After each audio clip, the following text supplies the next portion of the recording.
हमारे भूत भावन महादेव भी आए, शंकर जी भी आए। एक भी अवतार ऐसा नहीं है जिसमें राम जी अवतार हो चाहे कृष्ण अवतार हो, शंकर जी ना गए। शंकर जी भी आए, किसके साथ? काकभूषुंडी जी के साथ में। जहाँ पहुँचे भोले बाबा आवाज लगाई, भिक्षाम देही। सोई जसोदा मैया हाथ में बढ़िया सामग्री लेकर के द्वार पर आई। अरे महाराज अच्छे पधारे, आपकी जय हो। महाराज मांगो, क्या चाहिए? भोले बाबा बोले, देवी जी हम मांगने वाले बाबा नहीं हैं। फिर हमको तो आपके लाला के दर्शन चाहिए, आपके बालक के दर्शन करने आए। जसोदा मैया ने नीचे से ऊपर तक देखा, हे भगवान इतने खतरनाक महात्मा, बड़ी बड़ी दाढ़ी, बड़ी बड़ी मूंछ, सांप लटकाए। अरे महाराज हमारो लाला आपको मुंह देखेगे वो डर जाएगा, हम अपने छोरा को नहीं लाएंगे। भोले बाबा बोले, देखो माता जी हम तो आपके छोरा के दर्शन करने को ही पधारे हैं, और कोई उपाय नहीं है। जसोदा मैया बोली, महाराज कुछ भी हो जाए हम दर्शन तो नहीं देंगे।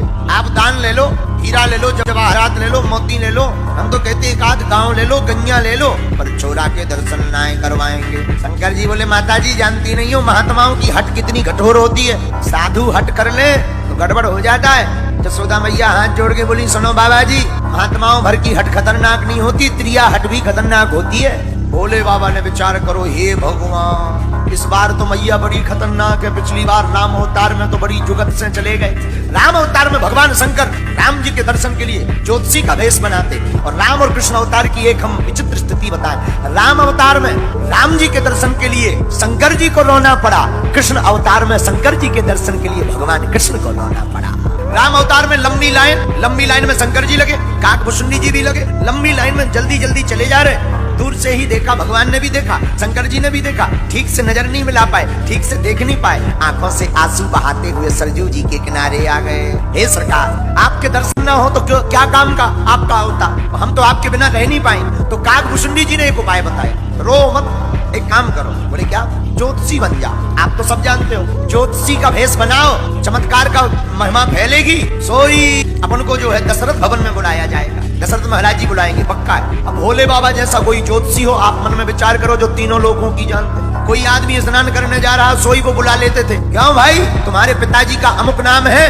हाँ महाराज। अच्छा तो तुम्हारे दादाजी का ये नाम है? अरे महाराज आप तो बहुत जानते हो। धीरे धीरे पूरी अयोध्या में हल्ला हो गया, एक ज्योतिषी नंबर 1 को है, बहुत ज्ञानी, जो कहता वो सत्य निकलता है। माता कौशल्या को पता लगा कोई ज्योतिषी है, कोई आचार है, बड़ा विद्वान है। माता कौशल्या ने भी खबर दी कि हमारे बालक की हस्तरेखा देखने पधारो। भगवान शंकर दशरथ भवन के नजदीक आए, महल में प्रवेश होने लगे। द्वारपालों ने कहा कि आप 2 लोग हो, ज्योतिषी कौन है? शंकर जी बोले हम। बोले केवल आप ही जा पाओगे, दूसरे वाले नहीं। काकभूषुंडी जी बोले, देख लो गुरुजी हम छूट रहे। शंकर जी बोले कोई बात नहीं, इंतजार। काकभूषुंडी जी कान में बोले, नहीं नहीं इंतजार नहीं, दर्शन तो होंगे तो साथ में होंगे, नहीं तो हम पोल खोल देंगे। क्या पोल खोलोगे? हम बता देंगे कि ये ज्योतिषी नहीं है, ये तो शंकर जी है। बोले बाबा बोले नहीं नहीं ऐसा मत, अब कोई उपाय करते हैं, यहाँ तक आ गए तो अंदर भी जाने मिलेगा। द्वारपालों से भगवान शंकर बोले, सुनो हम तो हस्तरेखा देखकर जानते हैं, लेकिन ये जो हमारा चेला है ये पैर की रेखा देखकर जानता है, तो आप पूछ के आओ कि पैर की रेखा दिखवानी है या नहीं। तो माता कौशल्या के पास में द्वारपाल आया, बोले ज्योतिषी 2 है, एक मस्तक रेखा देख के जानता है, एक पैर की रेखा देख के जानता है। मस्तक वाले भर को बुलाएं या पैर वाले भर को बुलाएं? कौशल्या माता बोली दोनों को बुला लिया जाए। दोनों अंदर आए, और जैसे ही राम जी को हाथ में गोद में लिया, राम जी बोले, रघुनाथ जी बोले कैसे हो? बोले बाबा बोले ठीक है। आंखों में फिर आंसू बह गए, भर आए। राम जी बोले चिंता मत करो, इस बार हमारे दर्शन के लिए आपको रोना पड़ा, द्वापर युग में आपके दर्शन के लिए हम रो करके अपना बदला चुकाएंगे। माता जी सुनो, आज नहीं तो कल छोरा बड़ा तो होगा, बाहर निकलेगा तब हम दर्शन कर लेंगे। यशोदा मैया भी कम नहीं, बोली महाराज सुनो, हमारे यहाँ 1-2 दरवाजे नहीं है, ऐसे 999 दरवाजे हैं, आप यहाँ समाधि लगाई रहे ना, हम ये कभी दरवाजा खोलेंगे ही नहीं। भोले बाबा गोकुल में आकर बैठ गए, सोचने लगे। भगवान ने कहा तो था कि अगली बार हम ऋण चुकाएंगे, देखते हैं ऋण चुकाते या नहीं। ध्यान करने लगे, भगवान तो कर्जा किसी का रखते नहीं। भगवान कन्हैया रोने लगे, माता यशोदा चौंक गई कि ना जाने क्या हो गया है, हमारा बालक रो क्यों रहा है। माता जी ज्यों चुप करावे सोई भगवान बोली हम बड़ा। एक बूढ़ी गोपी बोली, यशोदा एक बात बता, कोई आया तो नहीं था घर में? मैया यशोदा बोली और तो कोई नहीं, एक बाबा जी आए। बाबा जी थे, लंबी लंबी दाढ़ी, बड़े बड़े जटा, सांप भी लटका। अच्छा कुछ कहा उन्होंने? हाँ कह रहे थे दर्शन करवा दो, नहीं करवाओगे तो हम नहीं जाएंगे। बूढ़ी गोपी बोली हमें लगा तो उसी बाबा ने जादू टोना कर दिया है। भगवान कृष्ण रो भी रहे और मन ही मन हंस भी रहे कि हम दुनिया भर के जादू टोना हटाए और हम पर भी कोई जादू टोना कर जाएगा क्या।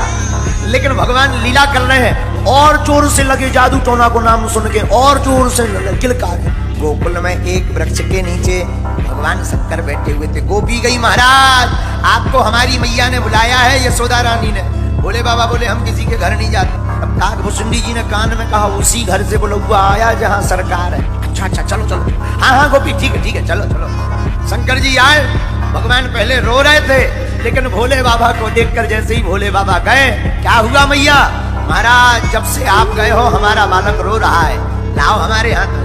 जहाँ ठाकुर जी भोले बाबा के हाथ में आए सोई ठाकुर जी ने रोना बंद कर दिया। भगवान शंकर जी बोले आपको रोना पड़ा? ठाकुर जी बोले पिछली बार आप रोए थे, इस बार हम रो लिए, हिसाब बराबर।